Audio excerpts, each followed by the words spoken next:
Okay, my name's Laura Wildman with a company called Princeton Hydro. We do all ecological restoration. We don't actually do any hydro, so it's just a fake name. I've been involved in almost 200 dam removal projects, a lot throughout the Northeast, some throughout the whole country. I'm working on one in Michigan right now, one in California, another in North Carolina. I'm starting to get involved in things internationally too, and that's really fun, so I'm getting a kind of a perspective of what's going on globally.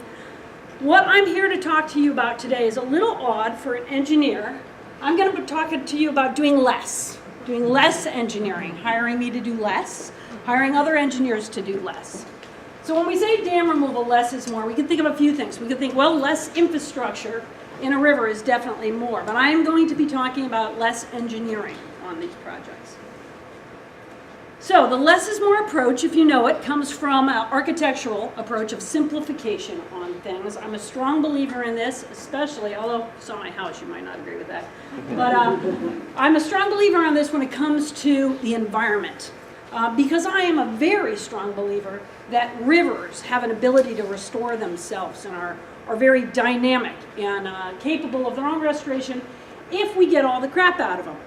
So, this picture is a great picture of the Missouri River, of artist's rendition of all the different paths the river has taken since 1860 to now. I mean, you have to remember, we are only looking at a snapshot in time on the landscape.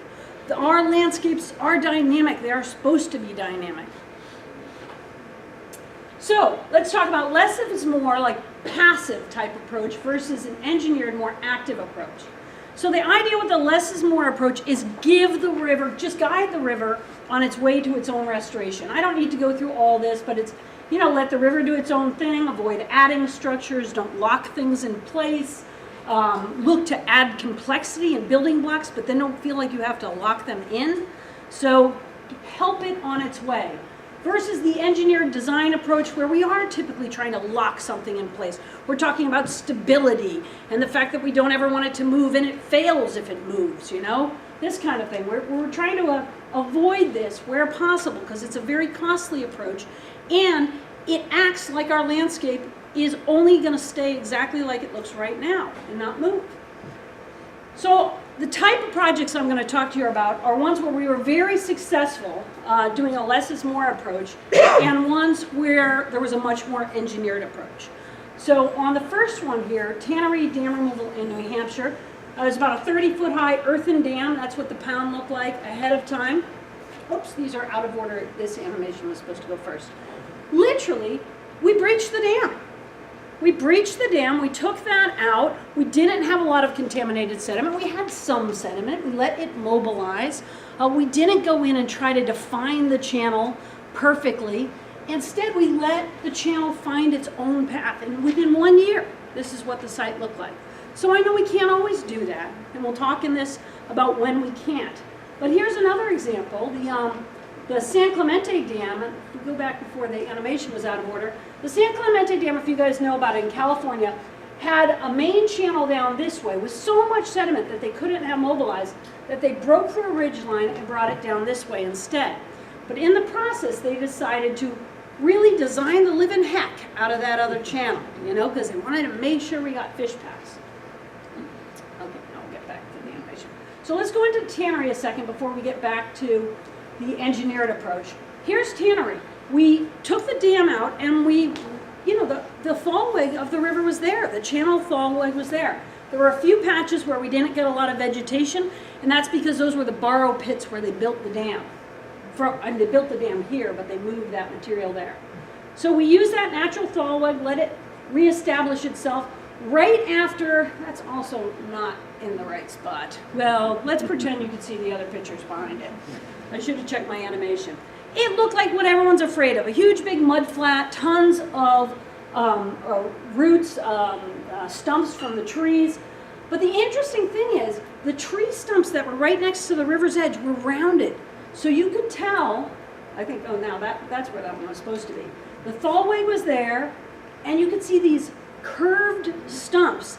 And it really had gone right back to the path that it had been on when those had been trees along the river's edge. And this is what it looked like again a year later. So it uncovered its own complexity. All these dead trees became wonderful woody debris. We got great substrates that recovered on their own. Now, the San Clemente Dam, here it is with the dam in place. I'm not going to be able to figure out this one. There's the dam. So it's flipped from that other picture. Here's the main channel. That's a pond. That's the other trib coming in. This used to all be the pond. It just filled up with sediment. Then, this is right after removal. They took the dam out and they built this very engineered approach. They cut through the ridge line. And then it completely decided that that was the wrong approach for it. And so, when you look at it, that was their engineered approach. And this was a good company that did this. I mean, I respect the heck out of them. But this is what the river decided to do. So this happens to all different degrees. Maybe not this dramatically on a lot of the engineered ones. But anytime the river tries to express itself, it's looked at as a failure. You know, when really, the only failure was that maybe you overprescribed for that system, that you should have let some movement, you should have explained it to the public that we were going to get movement afterwards. Now, why I'd like to say take a less is more approach on every single dam removal project, we can't always. And here are the three main issues that we have to look at. One is the riverbed profile. I'll give you a few examples of that coming up.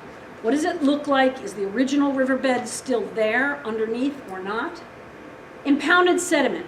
How much sediment is there? What's its quality? Oh, I forgot. Scott told me to check the mic. I didn't even use the mic. Sorry. I did. Oh, okay. Thanks. You're loud enough. Okay.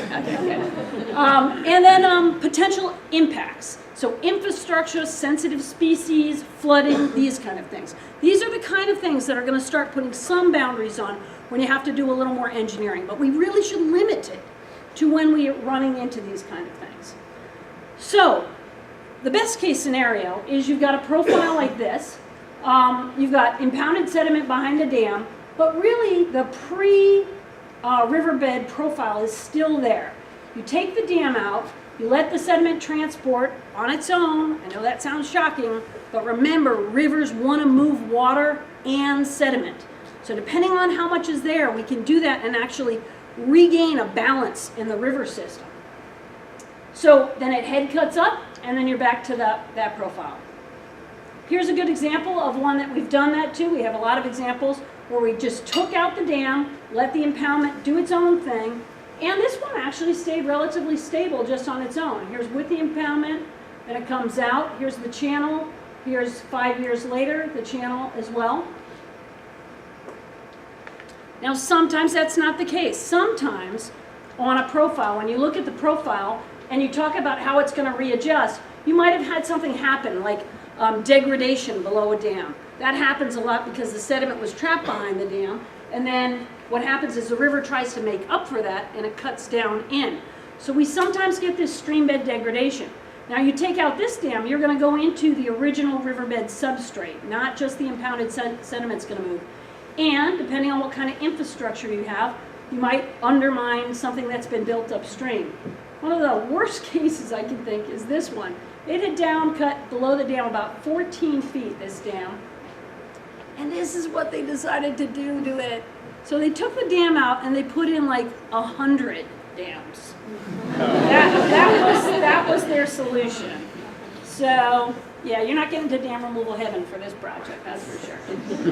Okay, so another thing is if the profile has been excavated. Remember, sometimes people didn't just put in dams and flood land. Sometimes they put in a dam and excavate it upon. There's no riverbed channel there anymore. So if you tried a less is more approach and just took the dam out, you're risking some pretty crazy unraveling happening. So in a case like this, you'd likely, and I'm working on one of these right now, and if you've seen me angrily on my phone, that's with the contractor on this project right now. On this one, we had so much sediment, it had all been excavated, that we put it back in its original channel over here, but we did actually have to take all that sediment out because we had downstream flooding issues, we had contamination issues. But again, I tell you, I'm not loving it. We had to do it because of the sensitivity of this site, but it's the reason why I'm yelling at the contractor so much. And that's the sediment we took out.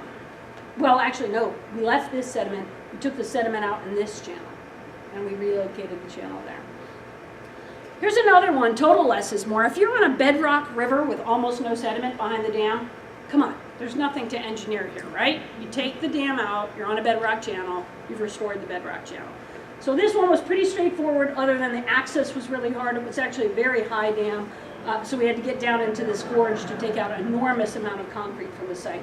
There had already been about 5 deaths on this particular dam. Another example of when you had to do an engineered approach relating to contaminated sediment. This one had asbestos tiles on the site, just one little pile of asbestos tiles, but it triggered, you know, everything that there was.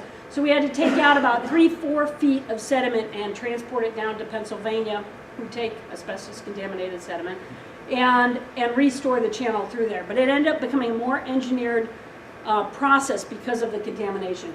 Here's the most famous, heavily engineered one, the Milltown Dam in Montana, but it had like Superfund type contaminants in it. So we had to well, I wasn't involved in this one, but they took it out and they had to do massive sediment excavation and stabilization to protect the local communities on that.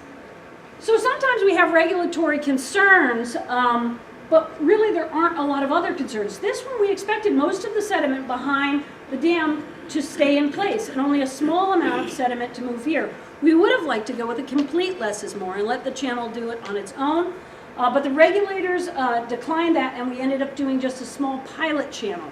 But again, not trying to perfectly define the pilot channel, just cutting it through, taking out some of that mobile sediment, and then letting the channel restore itself. This is right after construction. It's now all vegetated. And still, see, you can see we allowed it above the pilot channel to start cutting in on its own. There's been some great examples of huge amounts of sediment that they've let go down in a less is more approach. Both Condon and the Elwha dams, basically they took them out. Admittedly, they prepared downstream first for the various flooding implications of that huge sediment wave going down through.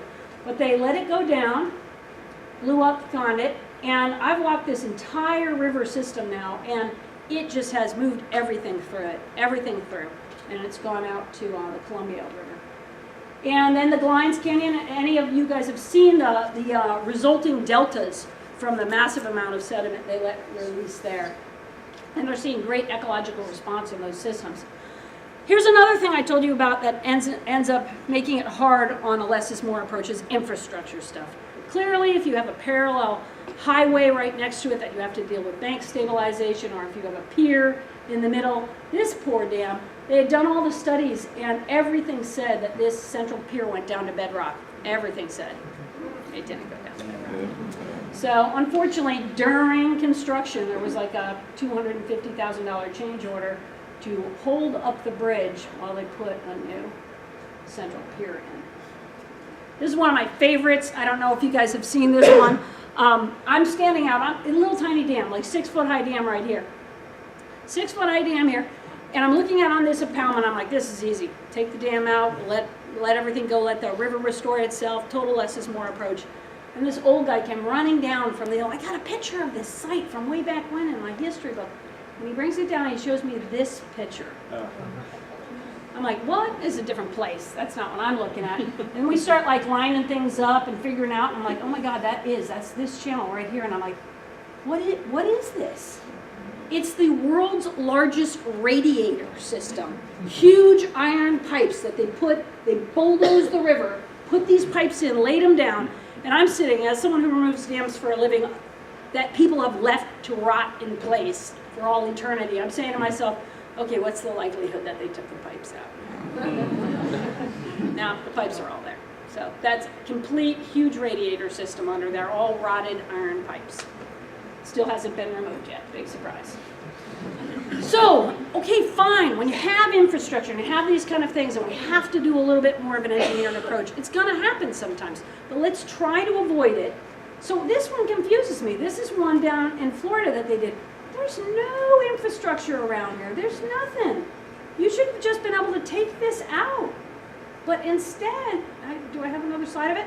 You know, they took it out and made this little perfect meandering channel and got out the Roskin book and, you know, put all the things in. And I'm like, you know, okay, it's probably a fine site afterwards. It's just that the river might decide later that this is its spot, or this is its spot, or whatever, and you've kind of gone crazy for no real reason.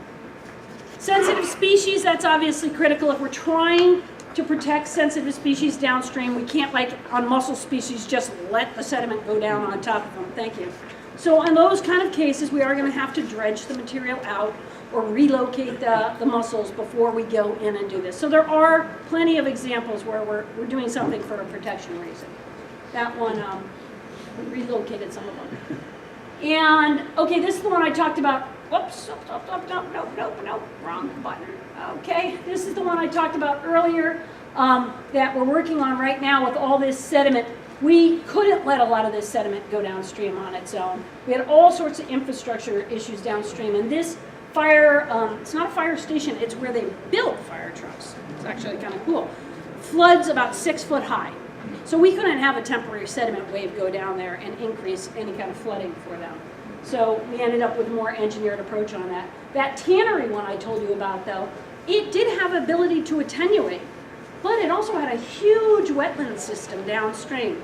We worked with the regulators to discuss the attenuation in that wetland system, and then we removed the dam. We did not do something else for it. This is another one I like real quick. It's my last example here. Pleasant Grove, earthen dam going all the way across here. It's got all trees on it. By the way, dam safety doesn't like it when you do that. All trees on it like that. We just took all the trees and the earth out of the dam and we spread it all over in a mix-match fashion within the impoundment. Like, oh, that seems kind of weird. So here we are. We're taking the trees out, putting them aside, then we're taking the earth out, and we're pushing everything out here. Looks pretty messy. We just made a big mess. Have it all out there like that. But this allowed the river to define its course, a wetland system to establish the idea of this kind of complexity we were trying to add back to the system. This is also the same one here. So, oh, I think I relist those three, the primary issues we're looking at here. And that's it. And I just want to say, when you're going forward in New York's a little behind the ball when it comes to dam removal, as you probably know. We're removing a lot of dams in the surrounding states, but not a lot. But I am working right now on 8 in New York State. I've looked at about 5 other ones. So they are going to be happening, more is going to be happening. I just want everyone to think of how we can do this in a simplified process and think, this is one of my favorite theories up here, is think in terms of the 7th generation. Don't think in terms of right now, but what are we, make decisions, not based on our careers and our lifetimes, but what we're leaving for the 7th generation. Don't leave them restoration infrastructure. You know, that's what we're creating so often. Don't leave them that to have to pay for and maintain. Leave them a naturalized site. That's it. Thanks.